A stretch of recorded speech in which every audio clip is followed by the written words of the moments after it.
Well, folks, this morning is going to be an absolutely fantastic podcast because I'm doing a Leading Your Best Life, but I'm talking to an absolute legend in Australian water polo, the great Tom Hoad.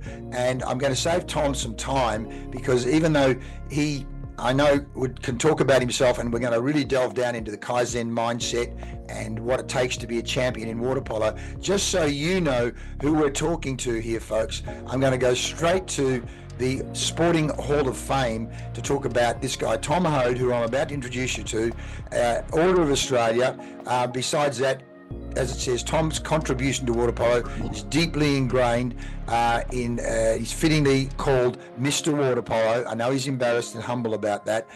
As a player and coach, he represented Australia at 8 Olympic Games, selected for 4 Olympics: Rome 1960, Tokyo 64, Mexico 68, Munich 72, including 3 as captain, while he was coach of the Australian Olympics team at 4 games: Montreal, Moscow, Los Angeles and Seoul. And it goes on and on and on, including all the great work he did in terms of helping win the World Championships to Perth in the 90s, and I worked with him on that as well. But Tom, welcome to this podcast. Thanks, Lee. Mate, I really I'm so honoured and thankful for you doing this. Mate, as I haven't mentioned in my CV, my complete incompetence at technical in Zoom meetings. It's taken us a half an hour to get this up. Well, you can't be a genius at everything, mate. You can't be a genius at everything. Genius at nothing's closer to the truth. Yeah, mate. See, look at that humility, folks. Humility. I love that. Tom, well, let me say where this has come from is, as I said, with our juniors, we put together a program we call Kaizen Mindset, helping the juniors with a whole range of things, and they're not only juniors but actually our National League players as well. And I know some Melville guys came to the first one I ran last year. We started talking about things like your mind is the greatest weapon, pre-game preparation, during the game, post-game, getting the most out of yourself and your teammates, handling losses and setbacks in your career and season, lessons from the club and the world's bests. And this is one of the reasons you're here. We want to tap in on your strategies, mental and physical. But look, thank you again. Tell us a bit about your water polo journey, just in a nutshell. Where did you? How old were you when you started? How did you get into it? And tell us a bit about that journey. Well, I was a swimmer, swimming in state butterfly titles, which I won under 14, under 16 and open, 200 metres. But I was in the Melville Swimming Club, which also had water polo in the river, which is still all the history is still there. They were combined. And then the swimming club separated and we decided to build a pool down here. But we brought over in 1959 Anton Bolvari, who remained after the revolution in the Russian invasion of Budapest and the Olympic Games and the blood in the water game, remained in Australia with his wife and played in Victoria for 2 seasons. And I don't know whether you were aware, but at that time, the competition in Victoria between the expatriate Hungarians who had escaped after the revolution and the international players who were playing for Richmond, all Hungarians. And in Melbourne's side were 2 Olympians from Yugoslavia, the Stakula brothers, Marsha and Jaegers, and the competition was as good as anything in the world. Wow. And they were getting 3,000 people. And I was only a young guy, and we had a coach, Jeff Campbell, and I must have been 18 at the time, and we said, we're so far behind Victoria. I think we were beaten 13-5 or 13-2 the last time we ever played them, and we were a light year behind them. And we said, we don't know anything about it, and this guy is a dual gold medalist, won a gold medal in 52 and 56, and we'll get him over here to be our coach. So I put in £50, my savings. Now, where I got the £50 from is a moot point. I have no remembrance of ever earning £50, but it's a considerable sum by today's standards. Yeah. We brought him over and we won, and he came with him another good Hungarian player, junior international, Imre Tokic, who played for Fremantle. We didn't all put them into one team. We spread them out so that the competition in Western Australia then took on a new face. It became much better. And he coached really. His English wasn't so good, and he coached really by example because he was a playing coach. And we learned so much from him, still not enough, but we learned, and he could shoot so much better than any of our players. And that's still the case today, unfortunately, because they did so much as kids. And even in 1964, when our coach was another Hungarian, Alex Gerzi, who had come to Australia much earlier, he was 44, and at 44 years of age, he was a better shooter than anyone in our team. And so, at least in Bigton, but only for 6 months of the year, we could train properly. We could shoot and we could put the goals in any time. The water was cold for the first couple of months in October, November, and then we played through till about April. But we didn't have an Olympic pool in Western Australia until Beatty Park was built for the Commonwealth Games in 1962. And so that was, I had been to Hungary. Australian water polo was then under the aegis of Australian swimming. And we didn't separate till much, much later. And Bill Burge Phillips, who was the executive director of Australian swimming and the incumbent FINA president, sent me to Hungary, or I paid to go, but he arranged it all. And Bolvari had in the interim gone back to Hungary because he couldn't earn money from being a water polo player in Australia. And I had 3 months in Hungary as a guest of the Hungarian Federation. I stayed with Kalman Markovic, the captain of the team, who was a count and had a big villa because Bolvari only had a little one-bedroom flat. And so I had 3 months there and learned so much, went with a team called Spartacus, and then I returned to Australia and took up coaching Western Australia. And we then won in 1964 the national titles and 5 of our players got into the national team, which was then selected by the Australian swimming selectors. So that's just a brief history and background. That's where it was. But I can assure you that as a state coach, even though we won that year and continued to win the occasional, Victoria and New South Wales were still strong, and it was always a 3-way competition. And sometimes, because of the costs involved, some of our players weren't available. Les Nunn was without question the best player in Australia, in my opinion, at that time, from Western Australia.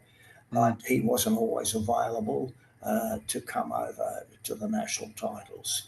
So just on that, let's just delve into this, Tom. Clearly, one of the principles we talk about from neuro-linguistic programming is use the right strategy, get the right result, both the mental strategy and the physical strategy. Now, you've always told me, I think it was it Alex Gerzi, he was the best shot by far when he came over.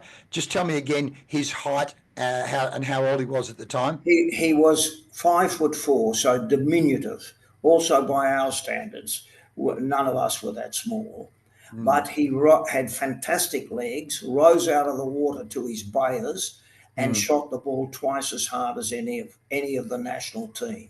Incredible. 44 and never played for Hungary. He was a club player. So it wasn't even good enough to play for Hungary, but could still be, as you say, one of the... But still at 44 was a better shooter than us. His techniques were better. And why? Because he began... When you became a water polo player in Hungary, they had heated pools all the year round. They had their first heated pool in the Chozos bars, the Caesar bars it's called, in Budapest in 1927. Yeah. And then they had the indoor pool on Margaret Island, which is still there, in 1930. So they were so far ahead of us, and all these kids were training. They stopped school at 2:30, went down to the Chozos bars, and they had 10 goals around the side of the pool where they shot for hours every day. And Wow. we couldn't do that. Firstly, we didn't have the heated pools. But even if today, none of our young players would shoot as much as I did when I was 18, which was every day, and Well, 20 later on. But the key factor in it all, because it is allied to the central nervous system, to the mental application, yes. to any skill is best acquired pre-puberty. We do Mm. it in our sports, crickets, football. They do it in other sports throughout soccer, throughout the world. Maradona began at 6 in the streets of Buenos Aires. You don't have good skills unless you begin pre-puberty, which hardly anybody in Australia does. We have a little bit of under 12s. I know at UWA and at Melville we have under 12s, but in the winter they go and play footy and other sports. They do not train 12 months of the year. And so Mate, that's a fantastic insight right there in terms of, as you say, the pre-puberty principle. Because I literally just did a podcast yesterday with Garrett Zahn and Hannes Dorbe yesterday, and both of them started at around 8, which was your point yesterday. yeah, And exactly. Garrett And said to me that he would every day do an hour of centre forward drills, which is exactly your point around the 10 exactly. goals and 2:30 in the It's a afternoon. repetition of skill. Firstly, you have to have a good coach, but then you have to do the repetition and develop that. No one in Australia, let me give you this example. Gergely Kish, a triple gold medalist who runs a junior program in a new swimming pool about 30 k's out of Budapest, indoor pool. He says to his 8 to 10-year-olds, you must have 150 shots a week. Nobody in this country, firstly, we don't have anyone between 8 and 10 playing that is regularly training at that extent, to that extent. So Mm-hmm. what it means is skill acquisition belongs into the mental central nervous system. It goes into there and you improve and acquire and strengthen it. Absolutely. And if you don't do it, if you do it post puberty, it's too late. The graph showing improvement in technical skills is not vertical, but about 45 degrees pre puberty, and then it flattens out and goes up at about 10%. So that is the biggest thing. And if you've got the players who have the ability to do it, they can then bring it on at any time. Obviously, in the Serbian, Hungarian, Spanish, in the top European countries, and now in Greece, they are doing it with 8-year-olds in the clubs all along the Piraeus, Athens Riviera. There are about 10 good clubs, and they are doing it seriously with the juniors. And Beautiful. it's no coincidence that the highest goal scorer in the women's team at the moment on the Australian National League is uh, one of the Harablides twins, and a sister is not far behind. Mm. And the other one playing for Sydney Uni is Annie Esbar. She's up there too. And in the men's, every single one of the top scorers, there are no Australians amongst them. They are all imported. In the case of, we have in your club alone, there are 2 Americans Mm. and 1 Brazilian. They are the 3 top scorers. And then comes, I think, Andy Ford Forward. and uh, um, Joan. No, not Jones. His son. Nick. Nick Hughes. Nick Hughes, Yep. who's never been a national player but has been an excellent club player. It's the same. In there's a Hungarian import in the Hurricanes, one of the bottom teams. He's their top scorer. The same with the team that was over here, Balmain, that beat you people surprisingly in one game. That American player, who's not a national player, played scored 8 goals. Garrett, I think his first name is. Excellent player. No, the I don't know what the name of the Balmain player was. Yes, S-Far or something like that, because I was He commentating. scored 8 goals. Yes, He's not a national player. So even in America, in the schools and that, they are training 4 hours a day and specialising in water polo. Yep. And so when you talk about having the mental skills to be able to concentrate, it is important. All this visualization before the game of what's going to happen is good. But when you're competing against players who are far more competent in particularly in the ball handling skills, we are starting behind the 8 ball. And I came back from Hungary in 1962 and wrote a report for Bill Burge Phillips in Australian Swimming. And he said, we are the best swimming nation on earth, which we were then, after 56, where we got 1, 2, and 3 in men and women's 100 metres, and also in Rome and in Tokyo with Conrads and Henricks and Dawn Fraser, a 3rd gold medal. We were the top, Kevin Barry and butterfly. We were the top swimming nation on earth, and we were way down the list. And he wanted to know why there was no more correlation between swimming ability and water polo success. And we were quite a strong swimming team relative to the Europeans, but where we fell down were in the ball skills. And that is still the case today. And I'm patron of Australian Water Polo, and I spoke to the executive of Australian Water Polo, the board, 1.5 years ago, and said, unless we begin with the 10-year-olds, training them regularly, we will never bridge that gap.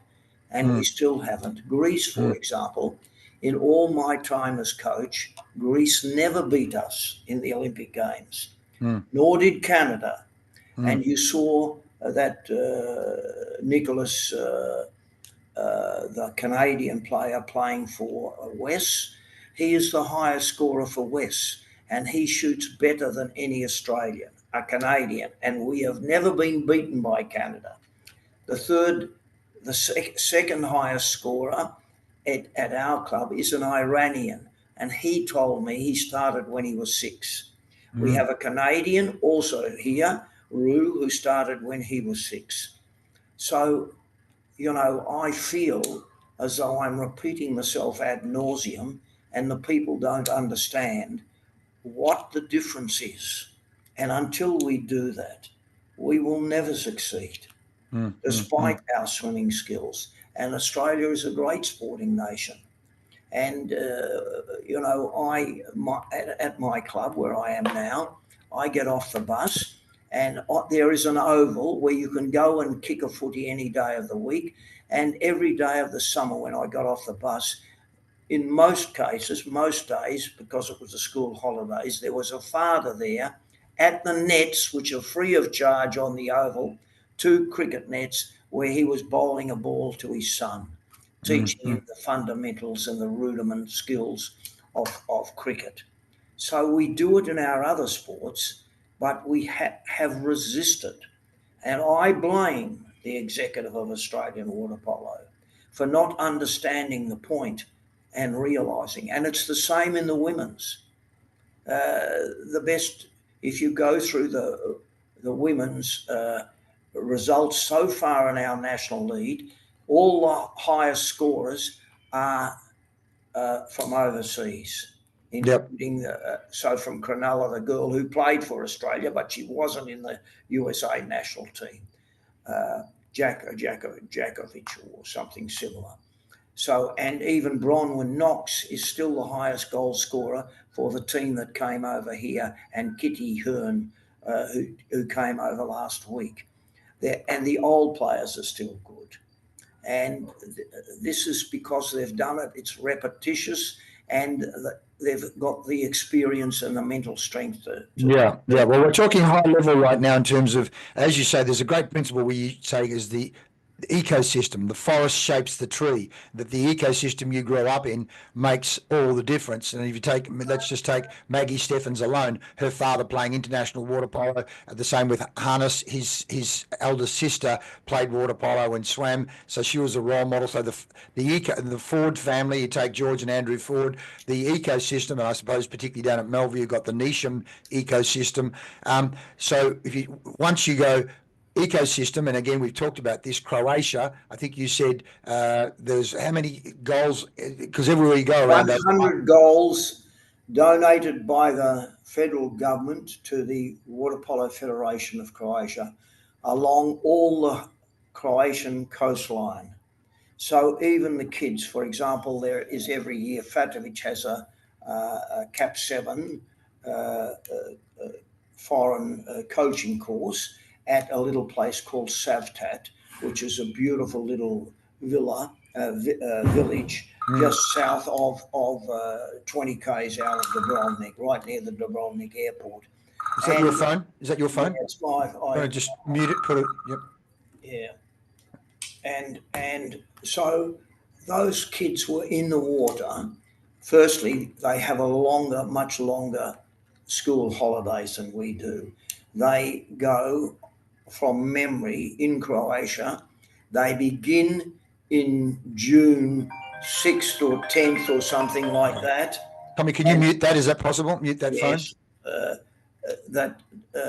about June 10 and go back in September 16, quasi 3 months. Yep. And they are there all day, and whilst people swim in the sea, it's loaded with tourists, but they just want to swim in the sea, and the pool is in the sea, and the water was beautiful and warm. These kids were training and messing around in front of goals. The goals are permanently there, shooting 6 hours a day. We can't compete with that. No. The bulk of the pools, there are school pools now, but the bulk of the pools are controlled by the councils in Australia, and the kids cannot get access to them. And access comes at 7 o'clock at night, and you can't do 3 hours, 10 o'clock at night if you can keep the pool open to that time. Yep. Listen, Tommy, we're talking high level. I want to now talk to help our juniors, the kids that are actually playing from, say, age 8, 10, 11, and 12, to give them some ideas to help in terms of strategy, both mental and physical, to get better results out of themselves. Now, I'm going to go through a number of principles. These are things that we teach and in no particular order. Let's just start with the principle here that I talk about Ronaldo, and you've already talked about Messi and others. If you want to be extraordinary, you have to do the extra. So in your experience of players who really got the most out of their potential, think of some people you know who did the extra training, not just the team training, because even when they're at training, I'm saying to kids, I want you to do deliberate practice. Just don't go and shoot. Don't just go and be actually specific about what you're trying to do with the shot or with the pass. So if we come to this principle of you want to be extraordinary, do the extra. Give me some examples of people you've known who've done the extra to get the best out of their potential, and what is it that they did, including yourself?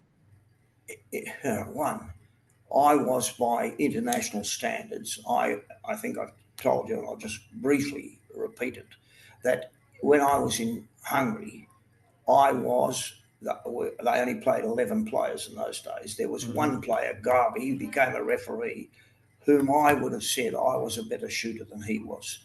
They were the bottom of the ladder in Hungarian water polo, and I was equivalent to their 10th best player as a shooter. My skills, in comparison with the best skills in the world, which were then the Hungarians, was appalling.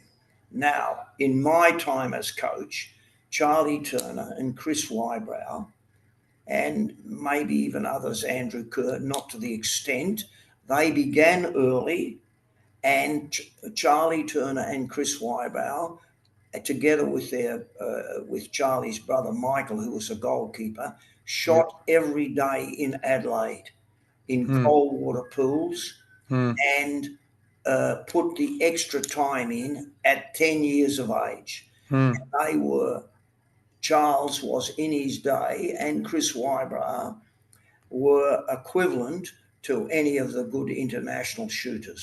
Mm-hmm. So Well, I remember he Charlie in the 70s or the 80s or thereabouts. I did an interview with Charles, and two things he told me was one, he would kick with both legs in his shot, from what I recall. Do you recall anything about that?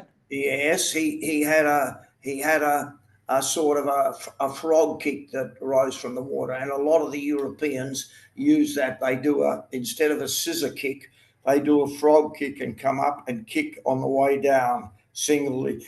So that's a technique that at one stage the Serbians were teaching. They're not doing it anymore. They're letting the players develop their own technique. And I mean, a player like Jaksic and Mandic, they've got their own techniques, but they're both phenomenal shooters. They're both Serbian.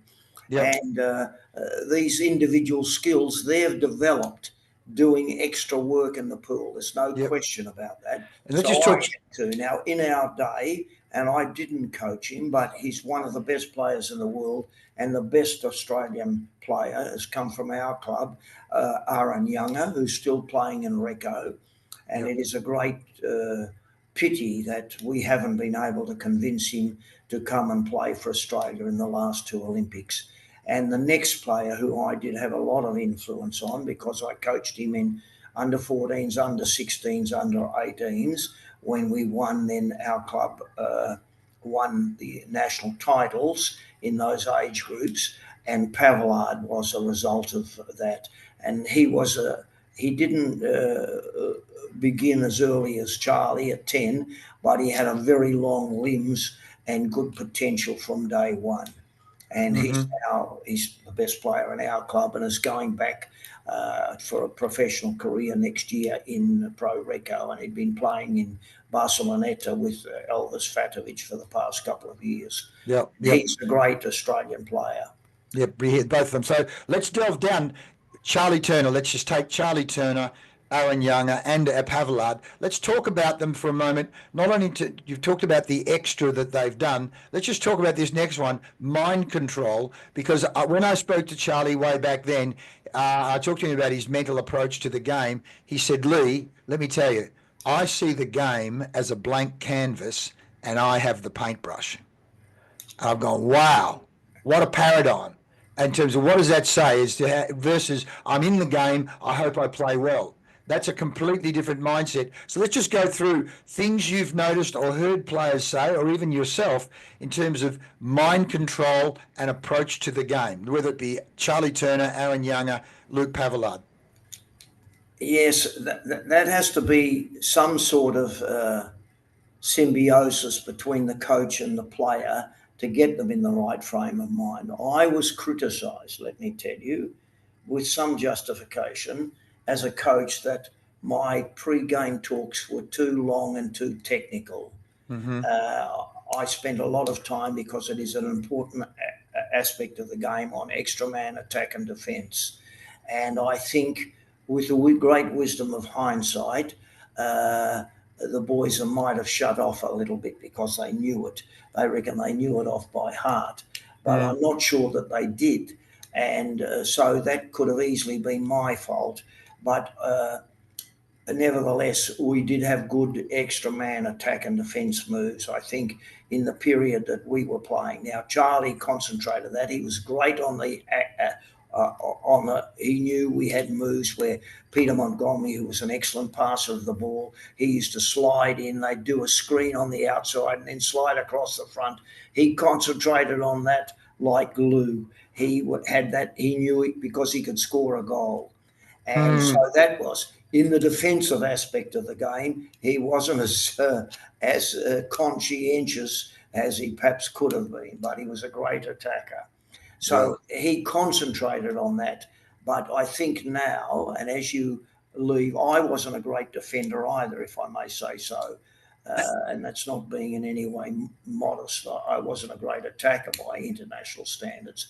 But what I did, I have understood very much when I became a coach, that defence is as important, if not more important, than attack. And I think all the great coaches, Stamanic and that, were very, very good defensive coaches. And so I think that's a little bit, and I've been quite impressed with Tim Hamill. One thing he did do excellently with the national side was improve their blocking, and with their goalkeeper, who did play excellently, Porto, who's playing in Barceloneta, they achieved good results. Well, And let's just delve down on some of those things, Tom, because we say deliberate practice rather than just practice. So if we're going to talk defence for a second, when you're coaching or you're talking to a junior, what are some of the things you want them deliberately practicing in defence? And straight away you've talked about Tim Hamill clearly got the players to deliberately practice blocking. So what would be 2 or 3 tips you'd give them in regard to deliberate practice in defence? Okay, well, I've got perhaps a slightly different point of view than most people in Australia.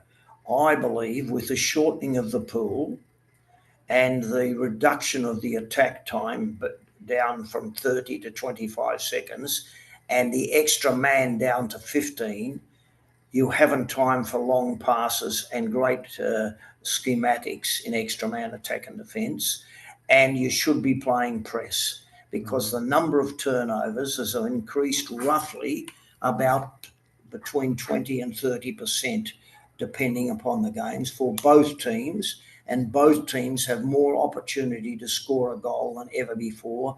So shooting now becomes not far more important skill than ever before. And as I have said on many occasions, shooting is the weakness of Australian water polo. And the evidence for that I've already elucidated. So I think that you have to teach these young kids to learn how to play press without fouling and to play in the passing lane like the Japanese. They are the best examples playing today, and they've developed from very small players a very unique style of playing this press, not fouling, and playing in the lane. And I mean, even in the recent World Cup against Serbia, one of the top nations on earth, the Japanese scored 15 goals to 16. They lost by a goal. They still could score 15 goals against Serbia. When we beat Serbia in Paris, which was a big feather in our cap, they played particularly badly, and we beat them 8-3. But the Japanese scored double figures in each case. So I think the modern rules give much more benefit to counterattack and even more to shooting. And they are two things that I would like to see Australian water polo concentrating on more than what we do than zone defence, because zone defence opens up the attack, the opposition to do what they want, and they're better shooters than us. So that if we play 10 attacks in zone, in against a zone, and 10 defences against a zone, we will come off second best every day of the week. And I've tried to explain that to the people who will listen, and I don't know whether they take me seriously or not, or say, this guy's as old as Methuselah, he's past it, he's lost the plot. And I'm inclined to think that's the example. I believe I'm right, but I think the message is falling on dead ears. Okay, let's just go back then. Let's talk about specific shooting. Let's talk about strategies around shooting. Now, in one of my podcasts, I asked Cover, and I said, once I literally said, what do you look for when you're shooting? He said, I look for the hole. I want to punish. He says, I want to punish the goalkeeper. So I said, because I wanted to go, what's his mental strategy? Because literally, as you know, I've played for a long time. I didn't start till I was 17 or 18, so I was way too late. But I'd just be saying, I think there's a shot on, I took it, versus where's the hole, or even create the hole. So clearly you, with 8 Olympics and all the coaching you've done and your own gameplay, what do you teach the kids to look for and think about and do when it comes to shooting and what I would call specific shooting to improve their shooting? Firstly, the first prerequisite is to look at the goals. Yes. And assess and time it. The Iranian shooter that we've got here is a very big guy, but he holds the ball absolutely still, doesn't give a balk. Whereas Cover, and I'm sure you're aware that I went to Spain and brought Cover to our club in Melville. Thank you very much for that. Thank you very much for that. Yes, It made a massive difference to Australian water polo. His father taught, according to Cover, his father taught him to shoot when he was in East Germany. He was with the Russian army in East Germany, and he taught him every day in one of the East German clubs how to shoot. And Cover, well, his father was a legend, by the way, because I went to his father's funeral. His father was a legend in European water polo, wasn't it? Or Ukrainian water polo. So Cover's yes, come from an ecosystem of yes, in depth in as those well. days, Barkalov was one of the greatest Russian players of all time. Now, of course, because of the war, they've hardly been able to participate. And Russian water polo, because they've not been allowed to participate internationally, has fallen well below what they were. But Kharkov, who's playing for Croatia, is the best Russian player in the world today. And he's a good player by international standards, not the best player in the world, however. Okay, so coming back to specific shooting. Coming back to Cover, it was just repetitious shooting against a good goalie. And he just did it time and time again with a passer passing to him. Sometimes it would be straight off the hand. Sometimes it was with a balk. He had a phenomenal balk, a very, very unique style Cover, which went around, and he could let the ball go at any time in the face on when he was balking. And that's also a characteristic of Jaksic, the Serbian player today, who's captain of Serbia. He has this phenomenal ball where the goalie doesn't know when he's going to let the ball go. They're peculiar skills that it's not easy to develop. There was a Serbian player, a Montenegrin player by the name of, I've just forgotten his name, Slavko, but he had a phenomenal slow stop-start. And so there are different techniques.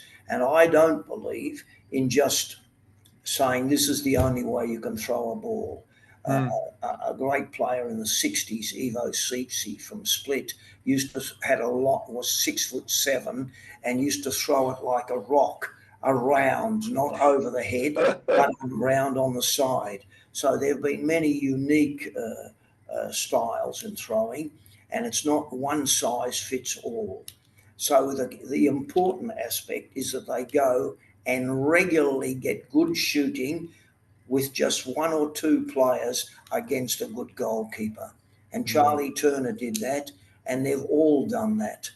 And with our training systems in Australia, where we get a pool and we have to have 14 people because we've got to pay for the hire of the pool in our club, we have to play if you haven't got 14 players. So we don't do any of that individual shooting, and therefore find the time. And I'm agitating in our club that they open the pool to the kids in the afternoon, particularly in the school holidays, where they can come down and throw at will. And I don't know whether you know, we've been given a grant by the Labor government, if they retain power, that we will put another pool above our club rooms down at Bicton, because we cannot give training times to all our juniors and our both boys and girls under 12, under 14, under 16, under 18, and neither can you. No, exactly, mate. No, congratulations on that, and I really hope that that all goes ahead. As you say, coming back to its ecosystem, and I heard one day, because I was coaching my son's basketball team, and I heard that Michael Jordan would do 1,000 jump shots a day, and I said to my boys, okay, if Michael Jordan does 1,000 shots a day, you guys should do at least 200 shots a day. So I had these 10, 11, 12-year-olds doing 200 shots a day, and we won 3 premierships off the back of it. Kids would be, one week they'd be shooting 3-pointers, the next week I'd say, he's not getting it. And the parents, sorry, Lee, he hasn't done his 200 shots a day. But it was just a number. I didn't know if 200, but clearly I thought 200 is going to be better than 0. And that same principle, 1,000 jump shots a day, or as you say, 150, 200 shots a week. I mean, just yesterday, Elliot Roughton said to me he had to look after 30 or 40 14-year-old boys. Well, how are they going to get their, 20, 30, They 40 can't. shots a day in? They No. can't unless they do extra. And I might say, you've asked for an example from me. I wasn't a great shot, but when in the summer at Bicton, when I had begun to be serious, water polo player and had retired from state swimming, I used to have of a night, we have got pylons on the jetty down there. Mm. With a right, I'm a left-hander, and with a right-hander, I had 100 shots a night with a guy called Charlie Moore. So Yeah. we did at least Yeah. 100 passes, and Mm. at a pylon, not at goals, just to try and get the Hit that one spot. yes, to hit that one spot. It was we had a chalk mark on the pylon, and that was it. Of course, it wasn't that because we weren't always accurate, so we had to go and fetch the ball. But Yeah. that whereas in the Chozos bars in Hungary, which was the real key to the Hungarian development of water polo, it was a thermal pool with high concrete walls that they filled with thermal water every second or third day. There were 8 goals painted on the walls in chalk, but if they had a goalie, they had 2 hooks screwed into the concrete walls, and they had just a piece of wood hanging on it where a goalie could go and sit. But the huge advantage of that system was that they got rebounds. So when they hit the wall, they got or scored a goal, it rebounded off the concrete wall, and they didn't have to fox the ball. And you had Yeah. all these kids in the school holidays shooting around the side of the pool. And I'm only sorry I didn't take a photo of it because Well, what a great, coming back to the forest shapes the tree. You create the ecosystem. It's kind of like build it and they will come. You create the ecosystem for excellence, like just something as simple as that. Coming back to, I've seen the water tank in Bowral that Donald Bradman used to hit the golf ball with a cricket stump on, back and forward, back. Well, that you go, okay, you start doing same that. principle exactly. Exactly. He Exactly. improved his hand-eye ball coordination by just that was what he did. But other batsmen, they have also done similar sorts of things. But the advantage that they have over our situation is we require a pool, and every pool wants payment to at least to enter us $7. To go to the nets, the cricket nets above our pool costs zero. To Yep. go to Yep. the football oval, as a kid, I played a lot of footy. I went to Aquinas at 7 and played football there all my life. And we went up the Melville Rec and kicked a football whenever we liked. Yeah. Yeah. I mean, Even what's his out name? on the road. There's the guy that talks about the 10,000 hour rule. You get the Yes, 10,000, whether you're a guitarist or a piano player or a soccer player or a exactly. footballer, the And 10,000 they hour do rule. it in Europe. They do it in Serbia. They do it in Greece. They do it in Hungary. They do it in Barcelona in particular, because that's the centre of water polo with a car. And they've got all these kids training 4 hours a day, doing specialised shooting, doing everything. Yeah, okay, let's come back to our kids here. Now they can't change the pool. Luckily, a lot of their parents can afford the $7. Thank goodness. Which of course has an economic barrier to a lot of people. Let's come back to attack. If we're talking about specific drills and specific coaching, you give juniors and you'd tell our juniors to practice. What would be some key? And I'm not just talking extra man attack. I'm talking action play as well. What are some of the principles and even the mindset that you would be teaching people to be even better at attack? Well, one thing is for sure, that they have to with the new rule where you swim in, and if you are tackled from you have the ball, the referee can signal a penalty and give you the chance to score the goal, and if you don't, go again. So this going, the number of players who have missed penalties by taking them incorrectly, you must practice it on a whistle, and you must practice getting it by going in with a guy on your back and teaching the defender as well to put both hands up in the air. But in all the games I've seen this year in the National League, and I haven't missed one in this state, neither at UWA nor at Melville, the kids go in and have their hands in the water, so it gives the referee the opportunity to call a penalty, and it's not necessary and doesn't do anything to prevent the guy scoring the goal. So they've got to have a lot more close swim-ins where they pick the ball up on about a metre and a half to 2 metres and try and score the shot close in with the goalie close to them. And it's not that easy. A lot of the players miss it, and then neither is if they get the penalty that's awarded to them.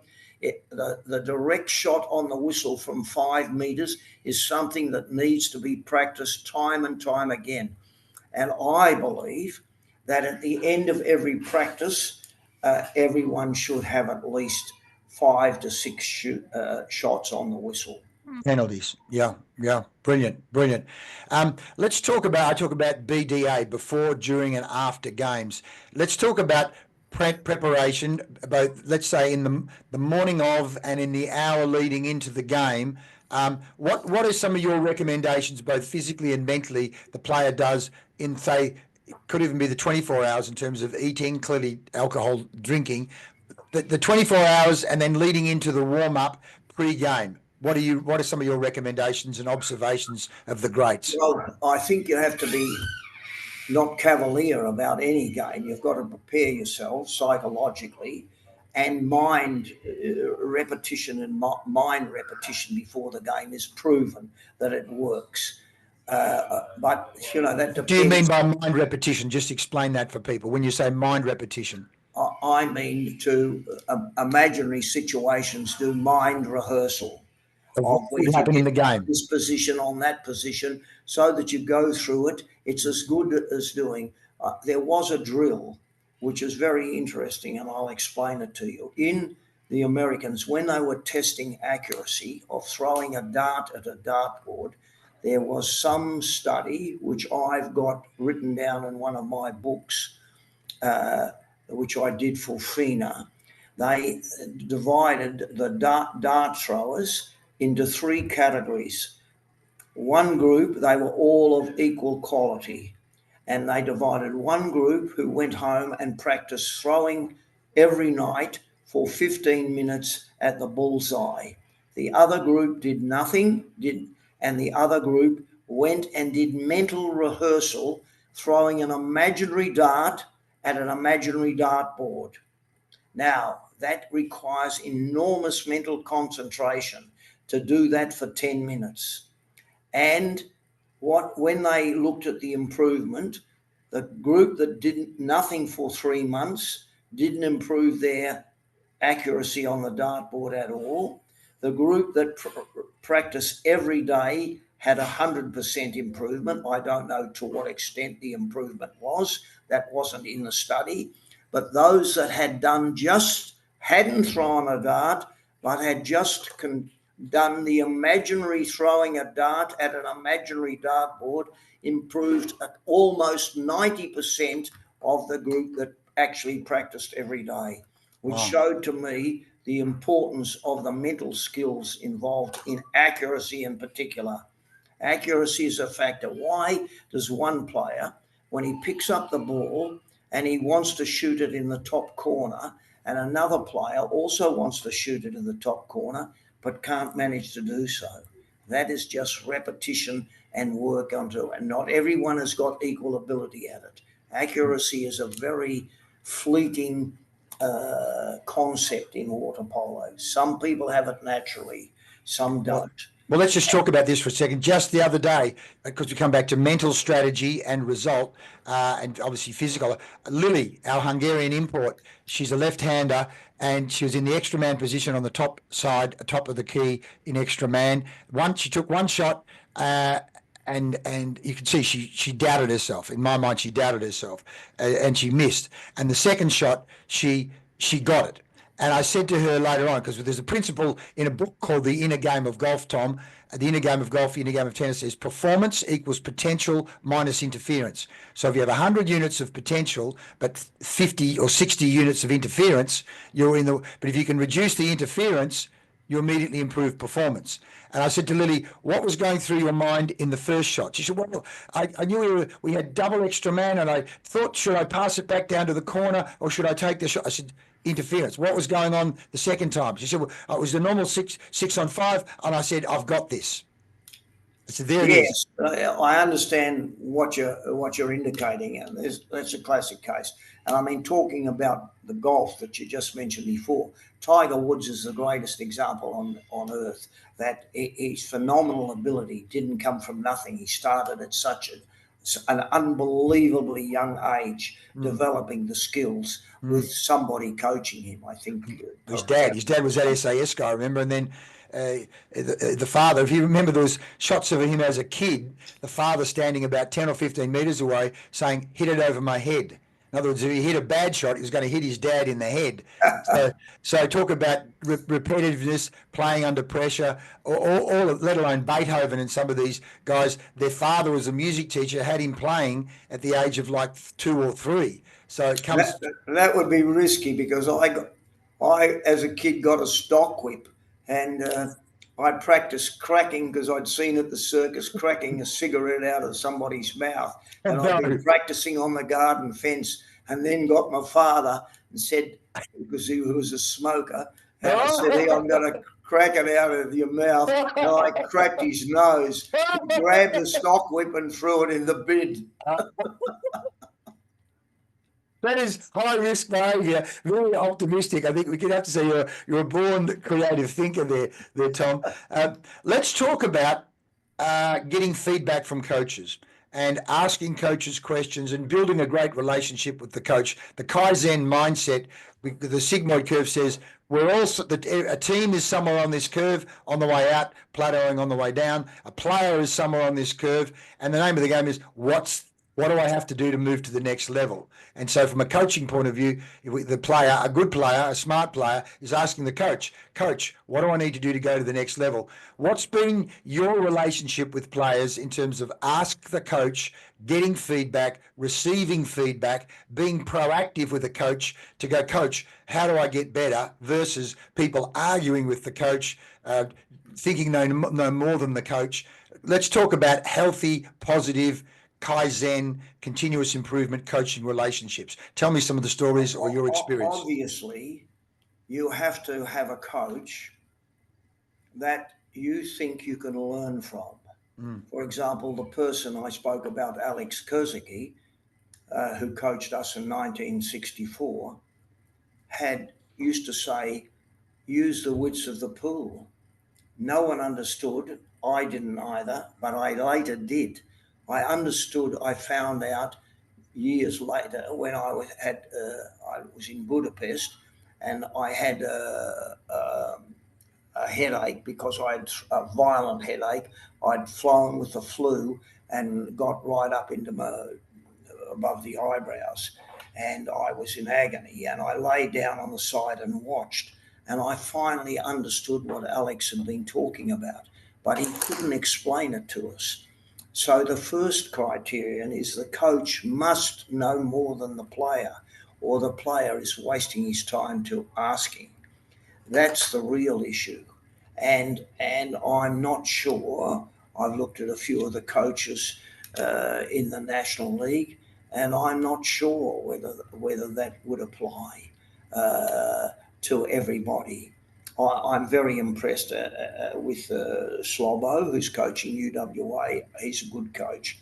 But I've seen a couple of the others, and they just appoint anybody as coach. And unfortunately, in the clubs, when juniors need feedback that you're talking about from a coach, they've got coaches who are parents and that, who can't give the feedback to make them improve, even if the kid wants to.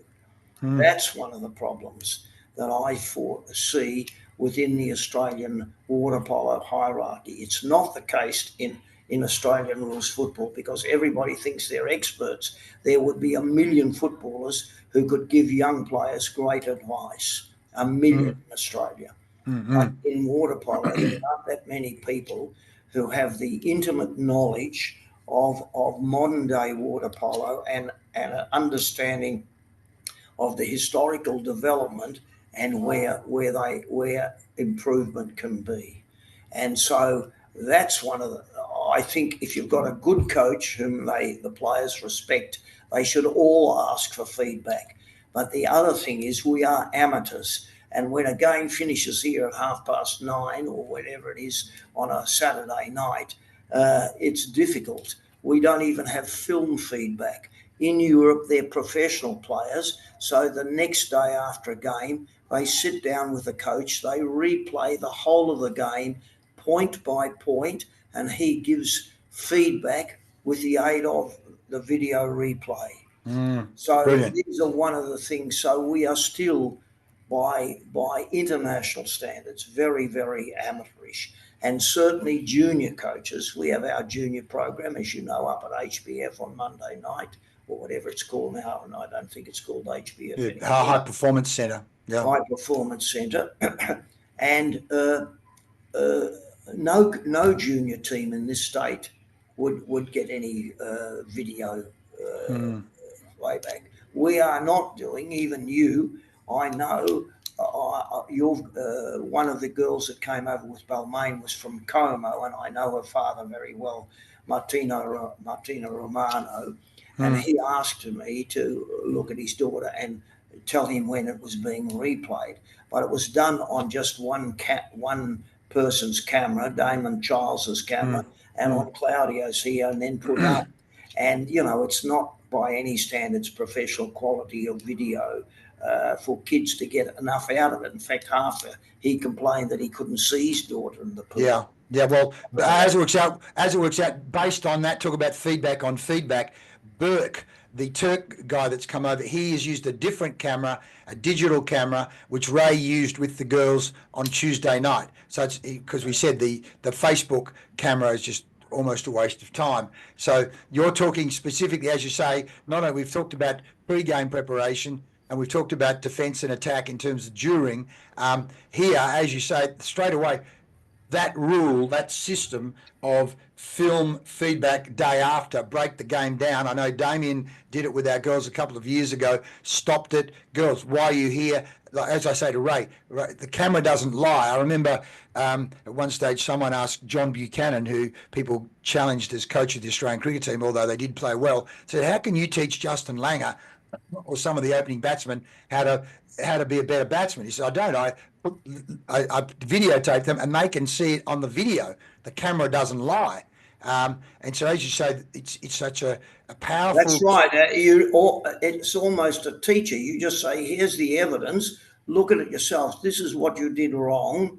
If they accept it, which they should, and they can see it. Video replay is the best teacher, far better than coach feedback. Yes. That's not good enough. But we are amateurs.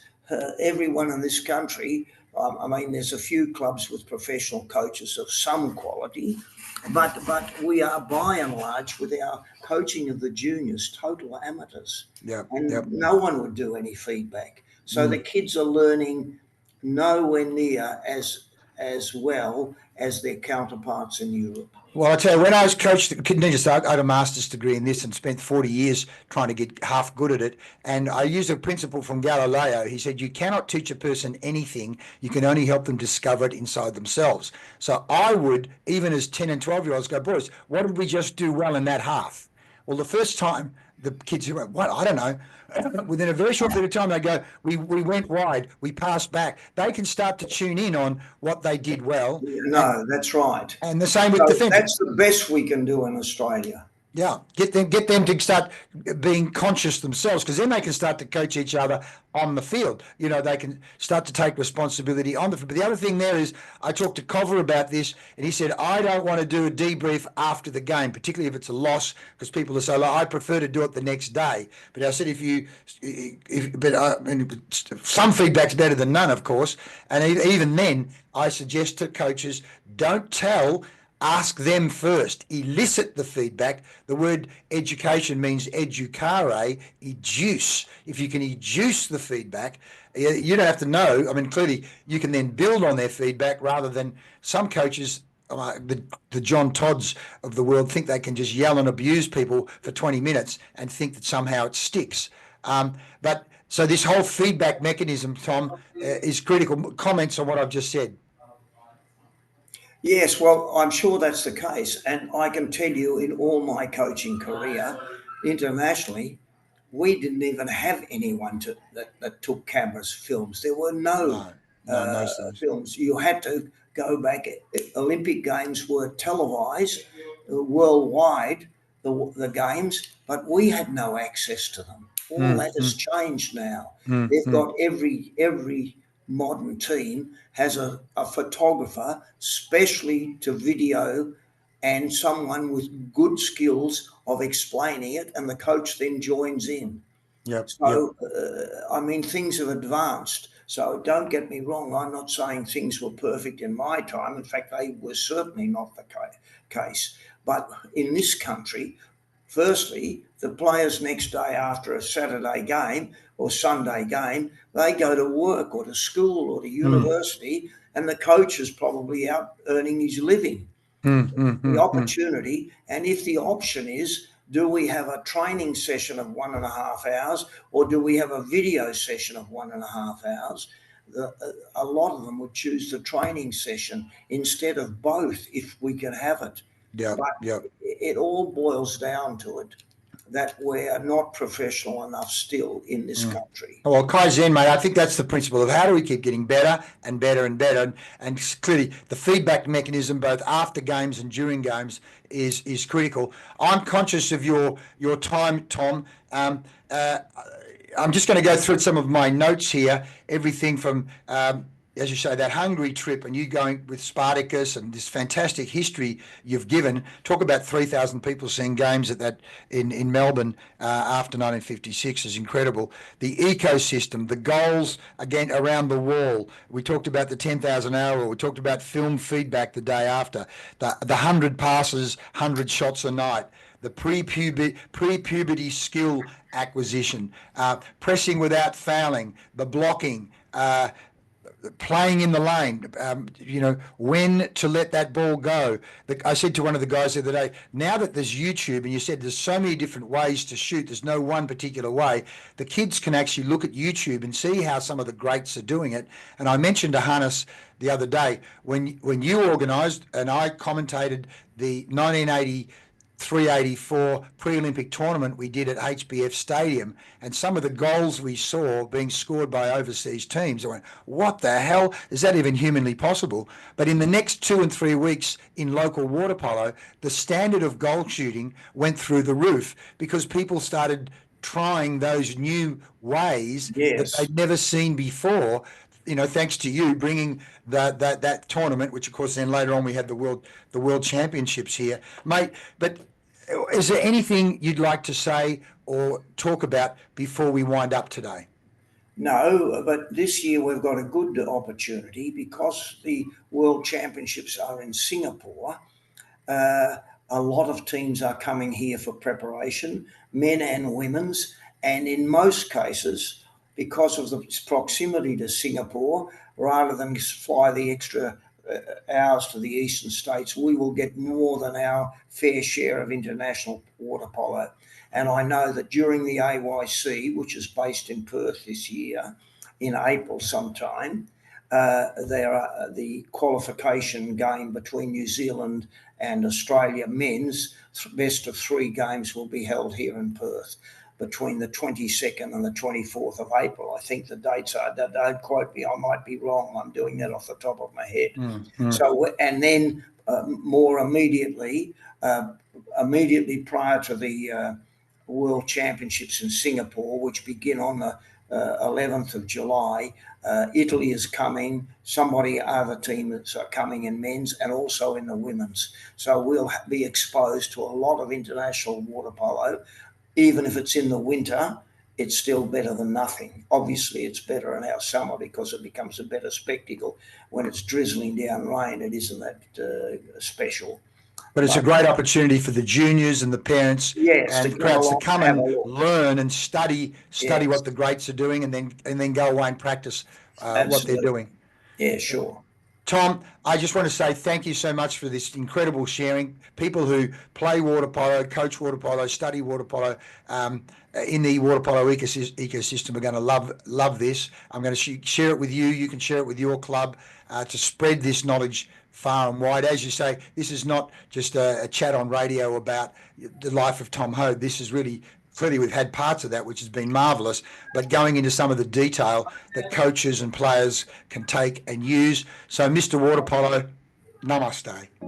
Thank you very much, Lee. Pleasure. Okay, thank you. Bye. See you soon, mate. Thank you very much. Bye. Thank Claudio for the use of his computer. Thank you, Claudio. Ciao.